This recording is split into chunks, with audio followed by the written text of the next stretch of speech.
Assalamualaikum warahmatullahi wabarakatuh, Bapak. Waalaikumsalam warahmatullahi wabarakatuh. Bagaimana hari ini keadaannya, Pak?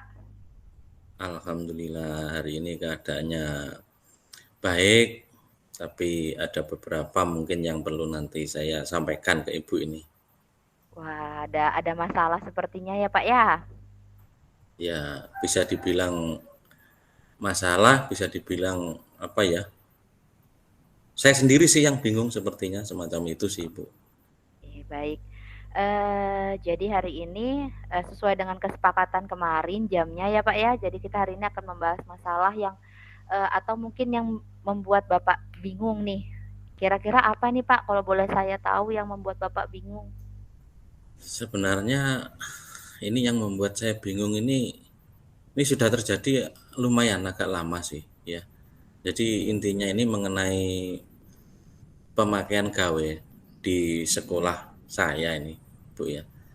Nah, jadi saya ini yang merasa bingung ini kalau anak-anak ini kita loskan pakai gawenya itu nanti dimanfaatkan yang enggak. Kalau kita enggak loskan, ada beberapa pendapat yang itu bilangnya hak asasi lah atau yang apalah. Jadi saya itu bingung bagaimana supaya anak-anak ini nanti apa ya, kita juga itu nggak was-was gitu loh terhadap anak-anak yang menyalahgunakan gawainya untuk misalkan hal-hal yang tidak seharusnya atau tidak pantas untuk dibuka. Sekarang kan konten-konten yang ada itu bahkan hampir tidak ada pembatas Ibu ya. Itu Iya. mungkin sekarang yang saya bingungkan ini sekarang. Berarti Bapak ini sedang dilema tentang penggunaan gawai, di mana memang satu sisi gawai itu bermanfaat buat mereka, tetapi di sisi lain terkadang anak-anak itu menyalahgunakan. Seperti itu ya, Pak, ya? Iya, iya. Mmm. Nah, kira-kira Pak, apa, tujuan atau hasil akhir yang ingin Bapak harapkan dapat pada perbincangan atau coaching kita hari ini, Pak? Jadi saya tuh kepengen ya anak-anak murid saya ini dalam menggunakan gawainya itu dalam artian tidak membuat saya itu was-was. Jadi saya itu bisa percaya gitu ke anak-anak. Tidak ada lagi mereka salah gunakan. Misal kalau pelanggaran kecilnya pada saat belajar mereka memainkan game atau membuka eh, mungkin website lain yang tidak ada hubungannya dengan pelajaran yang sedang berlangsung gitu. Itu semacam itu mungkin.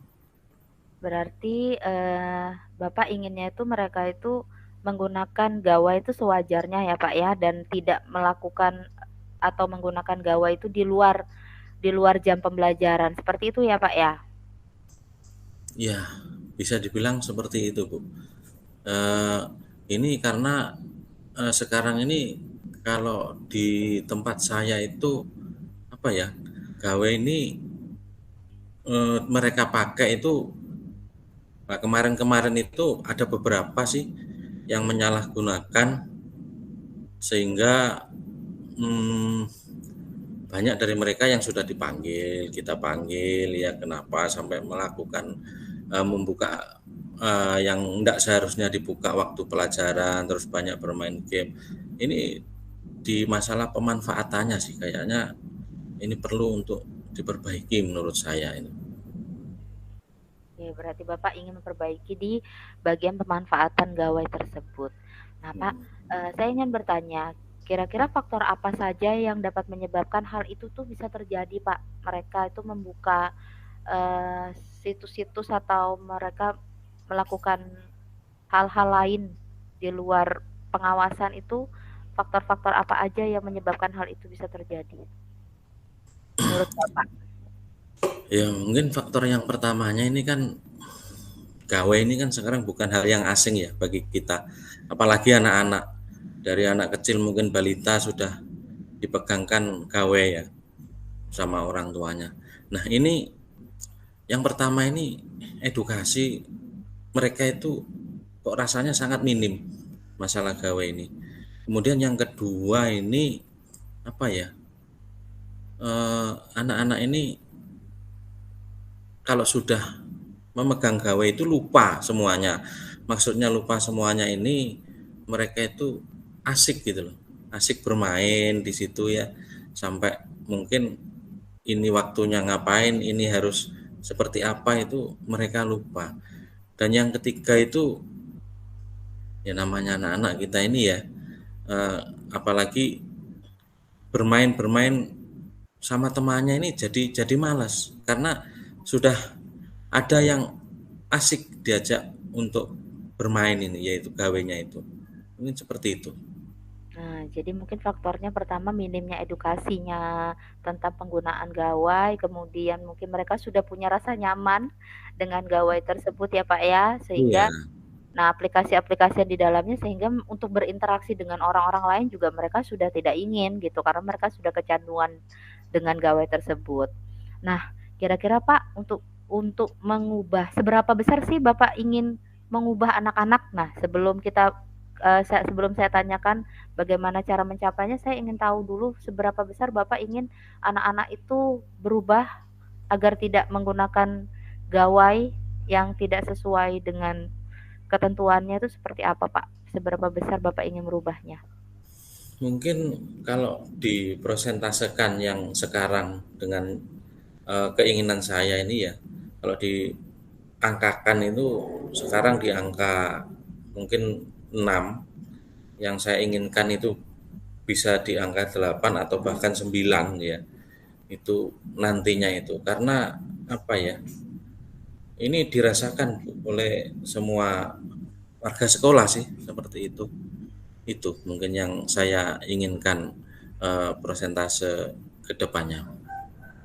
Berarti Bapak memang menginginkan presentasi yang lebih tinggi daripada, presentasi yang sebelumnya ya, Pak, ya. Iya, Kemudian, karena Bapak ingin yang presentasi lebih tinggi gimana? Bagaimana cara Bapak untuk mencapai hal tersebut? Apa iya. yang ada di benak Bapak sekarang? Yang pertama ini ya, yang dalam pikiran saya yang akan saya lakukan lah ke depannya nanti, ya dalam angan-angan saya ini yang akan saya tuangkan yang pertama sesuai dengan kesulitan saya tadi yaitu adanya edukasi mengenai penggunaan gawai ini. Jadi edukasi itu ya bisalah nanti kita undang dari pihak luar, misalkan dari psikolog atau dari pihak yang berkompeten bisa memberi pencerahan akan hal ini ya, agar anak-anak ini apa ya tahu apa itu resiko yang dialami nanti apabila terlalu sering menggunakan HP tidak pada waktu dan tempatnya. Jadi mereka bisa teredukasi. Kemudian yang kedua bisa dengan apa ini membuat semacam kesepakatan bersama antara saya dan anak-anak saya di dalam kelas. Jadi penggunaan gawai itu nanti bisa disepakati bersama. Nah, sehingga tidak untuk meminimalisir apa ya kejadian-kejadian yang tidak diinginkan. Ya, itu mungkin Nah jadi apa yang saya pikirkan. nah ternyata Bapak sudah punya 2 rencana ya, Pak, ya. Yang pertama itu mengundang ahlinya untuk menyampaikan mengenai penggunaan dari gawai, kemudian yang kedua juga membuat kesepakatan dengan anak-anak. Nah, menurut saya itu rencana Bapak itu sudah sangat bagus loh, Pak. Nah, kira-kira kalau misalnya Bapak menemukan hambatan ketika menyusun rencana tersebut, adakah opsi lain untuk dilakukan? Ya kalau mungkin opsi pertama, kedua tadi ada hambatan itu mungkin sewajarnya ya lah hambatan. Tapi saya juga ada mungkin rencana ketiga apabila pertama, kedua itu kurang apa ya kurang signifikan kalau diterapkan. Rencana ketiga kemungkinan ini eh, penggunaan gawai ini saya mengundang orang tua sama pihak sekolah ya untuk berkumpul bersama, membuat kesepakatan, ya, agar penggunaan gawe ini bisa maksimal digunakan tidak untuk yang lain-lain, maksudnya tidak untuk yang merugikan si siswa ini atau tidak untuk selain pembelajaran pokoknya tidak untuk itu, ya untuk belajar memang gitu. Itu mungkin opsi saya kalau itu mengalami kendala, Ibu. Nah, sudah sangat baik Pak. Berarti sudah ada 3 opsi yang akan nanti Bapak lakukan jika opsi pertama dan kedua gagal. Kemudian opsi ketiga yang akan dilakukan yaitu mengundang wali murid untuk membuat kesepakatan bersama terkait penggunaan gawai tersebut. Ya kan Pak ya? Iya. Nah, sekarang kira-kira untuk melaksanakan hal tersebut berapa lama jangka waktu yang Bapak perlukan? Kira-kira untuk melaksanakan rencana tadi ya sekitar 10 sampai 15 hari lah. Itu nanti saya akan evaluasi, saya akan laksanakan dan evaluasi dalam rentang waktu yang saya sebutkan tadi, Ibu. Berarti nanti 10-15 hari itu akan Bapak lihat itu akan Bapak laksanakan, kemudian nanti mungkin akan Bapak evaluasi ya apa yang Ya. sudah dilakukan. Ya, jelas nanti saya akan evaluasi bagaimana yang sudah saya lakukan itu, kemudian ke depannya jika masih ada kekurangan-kekurangan, maka itu menjadi PR saya untuk akan saya perbaiki, itu Ibu.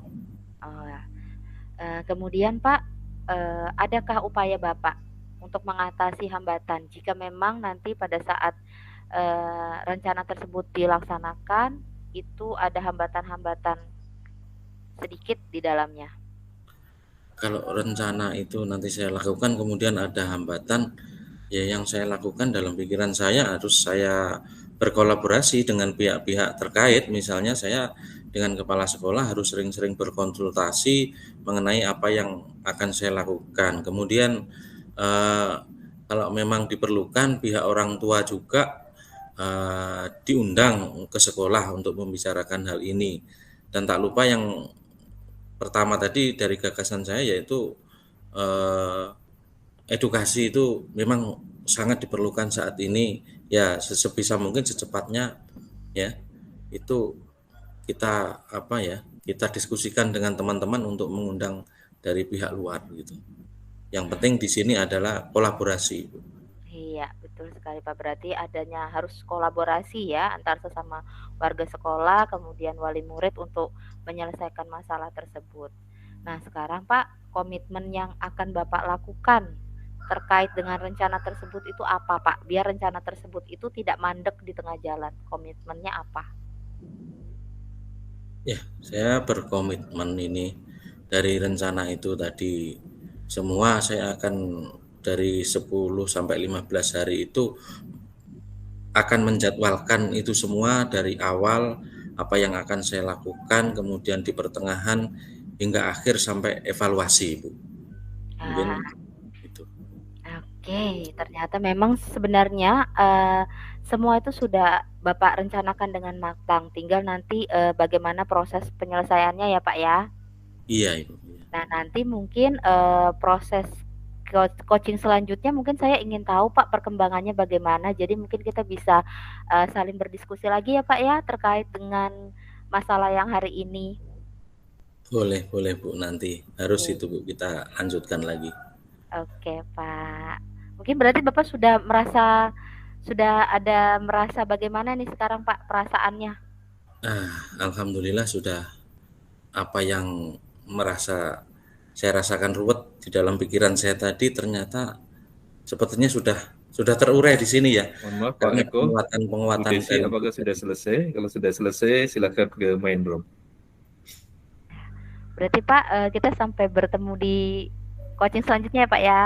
Ya Ibu, terima kasih Bu. Terima kasih Bapak. Assalamualaikum. Waalaikumsalam.